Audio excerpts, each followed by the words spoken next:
Entonces, ya de acuerdo al, pues, todo lo que le vaya presentando, ustedes se van dando cuenta el por qué le comparto esta experiencia que viví y por qué digo que es un caso tan importante.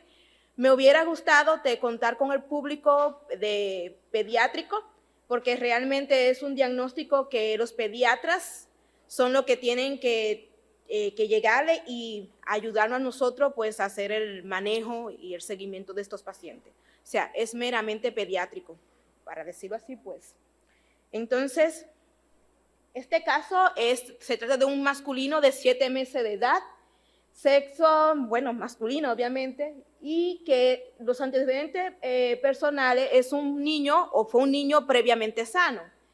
La presentación de las manifestaciones pues comenzó el día 26 de mayo del 2020, caracterizado con un cuadro de fiebre, que era fiebre persistente, 3 picos febriles al día con máximo cuantificado de 39 grados, que cedía al uso de paracetamol, además de evacuaciones disminuidas en consistencia de 7 días de evolución y que eran 3 a 4 deposiciones por día acompañadas de moco pero sin sangre. Además de vómitos que no fueron progresivos, no proyectados, 1 al día durante 5 días y que posteriormente se agrega al cuadro el día 29 de mayo irritabilidad, hiporesia y conjuntivitis. Con estos datos, el paciente acude a un centro de su comunidad donde el médico le hace el diagnóstico de una gastroenteritis aguda e inicia manejo con suero de rehidratación oral, paracetamol y probiótico. Sin embargo, a pesar de este manejo, el paciente no presenta mejoría y por ende le agrega el manejo antibiótico. El antibiótico que manejó fue amoxicilina con ácido clavuránico, con dosis no especificada por la madre. Posteriormente, se agrega al cuadro un exantema que la mamá lo asocia al uso de ese antibiótico y posteriormente acude nuevamente con su doctor, quien suspende la amoxicilina e inicia claritromicina.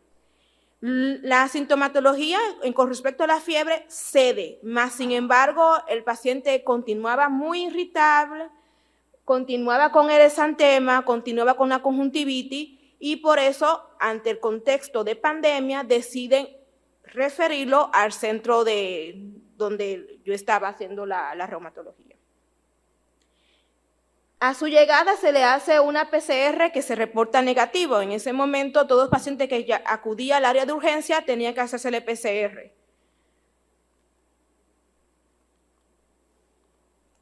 No quiere cambiar. Posteriormente, cuando llega a urgencia, encontramos un paciente que está irritable, que está quejumbroso, que tiene el exantema. Se le realiza una serie de analíticas, entre esta una biometría hemática que reporta leucocitosis. En ese momento estaba manejando entre 35,000. Además tenía neutrofilia, trombocitopenia y un eco que estaba normal. Ante este cuadro se piensa en una neuroinfección, por ende se le empieza manejo con vancomicina y también con ceftriaxona como manejo empírico de la neuroinfección. Se le realiza la punción lumbar que reporta que estaba normal. El paciente se deja en observación, hospitalizado obviamente. Al 4.º día se le agrega al cuadro distensión abdominal y persiste la fiebre. Con estos datos se le hace un ultrasonido abdominal, sorpresa, reporta una apendicitis. El paciente es llevado a quirófano, en quirófano lo que le encuentra es peritonitis. Posterior a las 24 horas del procedimiento quirúrgico, al paciente presenta datos de choque. Tiene los pulsos saltones, tiene un llenado capilar mayor de 3 segundos. Los leucocitos han aumentado, ahora tiene leucocitos que van de 57,000. Tiene trombocitopenia que llegó a tener menos de 50,000. Hay elevación de PCR y también de BCG y hay un dato de que tiene hipoalbuminemia. Con estos datos, pues se piensa que el paciente tiene un choque pulmonar y abdominal, porque se le hace una tomografía de tórax donde se ve vidrio deslustrado. Con esto se nos llama reumatología, se nos presenta pensando en un probable PINS, que podría haber sido el primer paciente que llegara al hospital. Hasta ese momento no se había identificado ningún paciente. A la valoración por reumatología encontramos que tiene fiebre de más de 5 días, aparte de conjuntivitis, queilitis y exantema, y un eco que reporta aneurisma pequeño en la coronaria derecha. Con este diagnóstico o con estos datos, ¿qué posibilidad diagnóstica pensarían?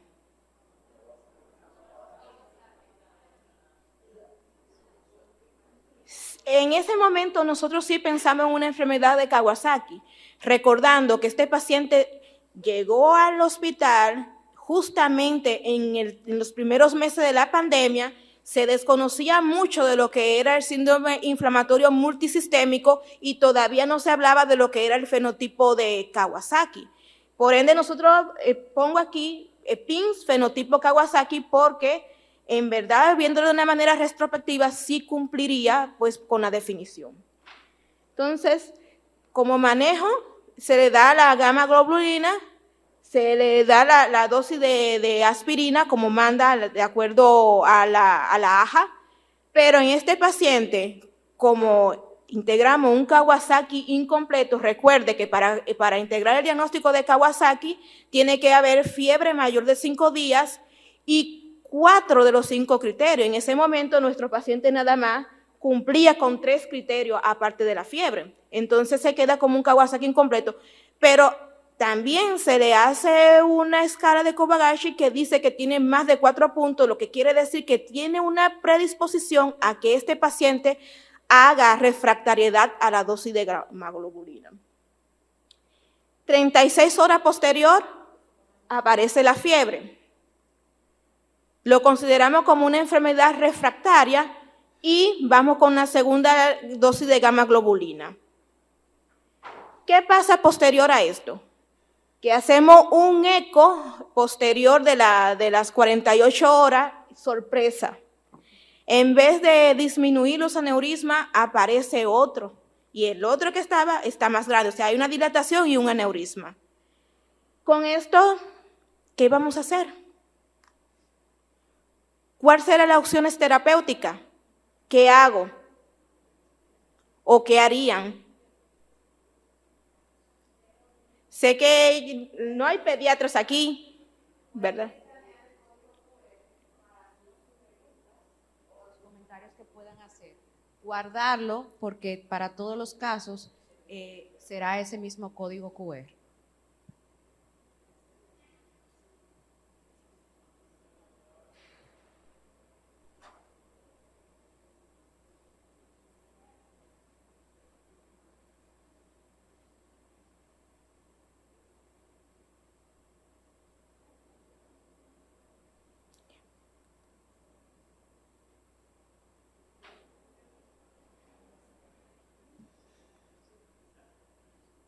Ya, listo.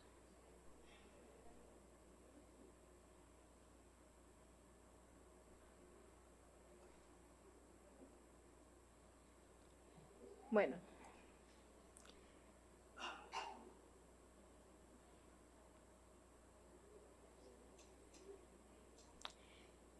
Como vemos, va ganando bolos de metilprednisolona. Y en segundo lugar, la terapia biológica.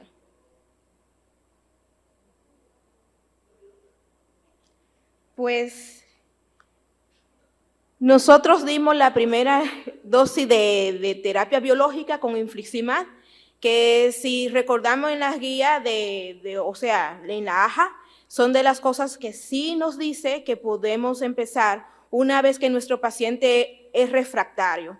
En este paciente nosotros sí le dimos metil la primera ronda porque, como le dije, al nosotros realizar el score para predecir si va a haber resistencia a la gamma globulina, tenía un Kobayashi que era mayor de 4 puntos y eso nos dice que sí. Entonces, por eso iniciamos la metil en conjunto con la gamma globulina.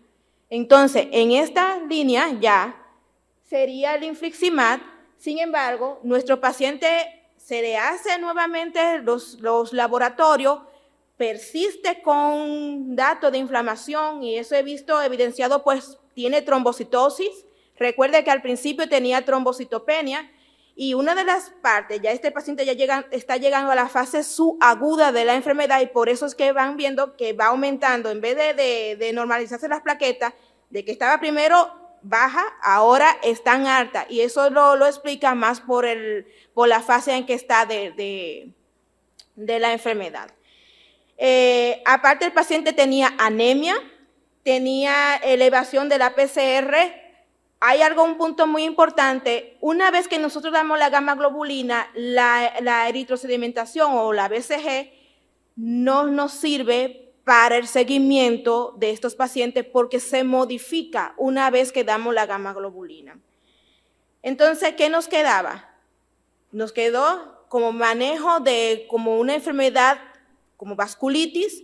Empezamos con inmunosupresión, con azatriopina, con ciclofosfamida y le dimos otra ronda de metilprednisolona a 30 miligramos kilodosis durante 3 días. Sin embargo, nuestro paciente continuaba con datos de inflamación, así como sabemos que el Kawasaki no solamente tiene predilección por las arterias coronarias, también puede afectar arterias periféricas, por eso se le hizo una angioTAC que estaba normal en este paciente. A esa edad, un paciente menor de 7 meses tiene también muchas posibilidades de hacerle aneurisma a otros niveles, es decir, a niveles periféricos. En este paciente solamente estaba a nivel coronario. Sin embargo, con estos datos de que persistía con trombocitosis, que estaba 900,000, que continuaba con leucocitosis, que continuaba con la PCR elevada, pues dimos, como ya como experiencia como reumatólogo, dimos una segunda dosis de infliximab para así poder contrarrestar esta inflamación que estaba llegando con el paciente y además de que estaba progresando con los aneurismas, y ya no solamente teníamos 2 aneurismas, teníamos varios aneurismas en las 2 arterias. Entonces, posterior a esto, mi paciente ya es refractario a 2 dosis de gamma globulina, 2 dosis de gamma globulina, 2 dosis de infliximab, azatriopina y ciclofosfamida, y tuvo prácticamente 3 ciclos de metilprednisolona. ¿Qué vamos a hacer? La verdad es que estamos en un campo oscuro, todo está oscuro en nuestro paciente. ¿Qué haríamos entonces?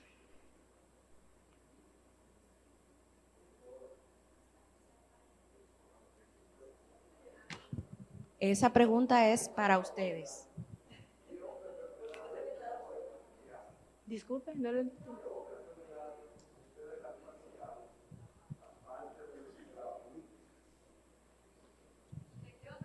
O sea, que ustedes se plantearon al principio. Solamente lo bonito del caso sería hacer el diagnóstico diferencial. No solamente decir que es una vasculitis. Es una enfermedad de Kawasaki. Sí, yo sé. Yo te pregunto, ¿qué otro tipo de patología?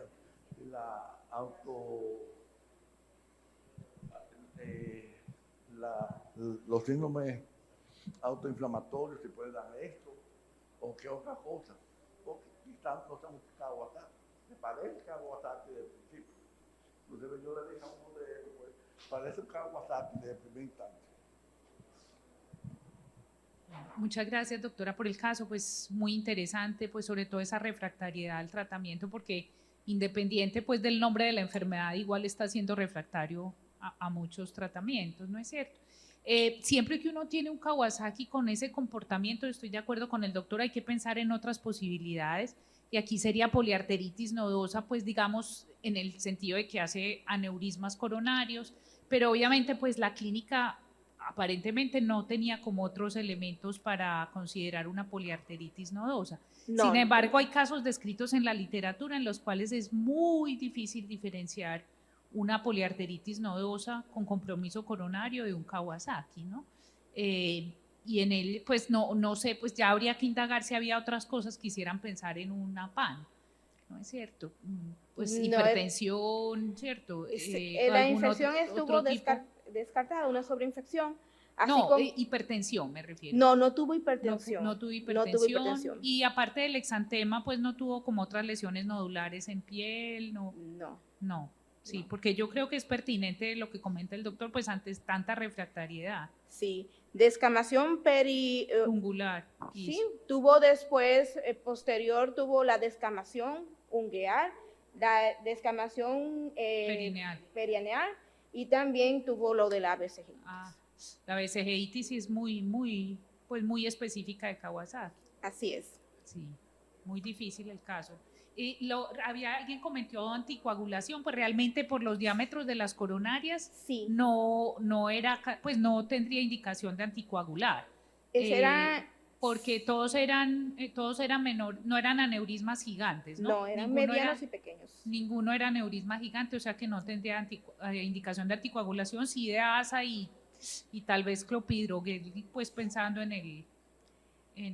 Ahora, lo que yo pienso es que de todos modos este niño, esto aparece en la fase subaguda, entonces qué tanto lo que está pasando fue de la inflamación que tuvo y si nos guiamos en qué, porque la preocupación era sobre todo la aparición de las lesiones coronarias y los otros síntomas de actividad, o sea, la fiebre, ¿qué pasó con eso? La fiebre desapareció ya después de la segunda dosis de gamma globulina. Pero sí daba los datos de inflamación porque persistía con leucocitosis, PCR elevada, las plaquetas que iban en aumento, que la que más alta llegó fue 970.000. Pero eso es parte de la evolución normal del Kawasaki. Lo que yo pensaría es que de pronto ya no era tanto actividad. Es decir, porque la actividad en Kawasaki se define como la persistencia de la fiebre. Entonces, a lo que voy es a que tal vez todo esto que está apareciendo en las coronarias es cuando debe aparecer, es decir, es la fase subaguda y tal vez la enfermedad, pues sí llama la atención que los reactantes no bajaron para nada, ni la PCR ni la BCG. La PCR no bajó porque la BCG no se hacía porque como ya tenía la dosis de gamma globulina, ya tenía la gama. Pero o sea, la AJA define que inflamación puede ser persistentemente con reactantes elevados, leucocitosis y las plaquetas también. Sí, claro, pero las plaquetas, como digo, o sea, es lo normal, ¿cierto? En la fase subaguda hacen trombocitosis y pueden ser muy altas, pues de más de 1 millón incluso. ¿Cierto? Esa es un poquito la cuestión, qué tanto es actividad o qué tanto es la evolución de un lecho coronario que ya estaba afectado. Y además, con la progresión de los aneurismas, te dice de que todavía hay inflamación. En eso hay discusión, doctora, porque como digo, ya es fase subaguda, ¿cierto? Entonces, ¿qué tanto la progresión es de lo que ya pasó, ¿cierto? Que va haciendo el cambio, ¿cierto? Son secuelas, más que actividad. Pero en eso, pues, es un tema muy discutido. Sí. Entonces, con este paciente con tanto dato de refractariedad, y buscando la luz en el camino, entonces le dimos plasmasféresis como última opción terapéutica y vimos la reducción de estos aneurismas, igual la disminución de las plaquetas, lo de los reactantes, posterior de finalizar la tercera ronda de plasmaféresis.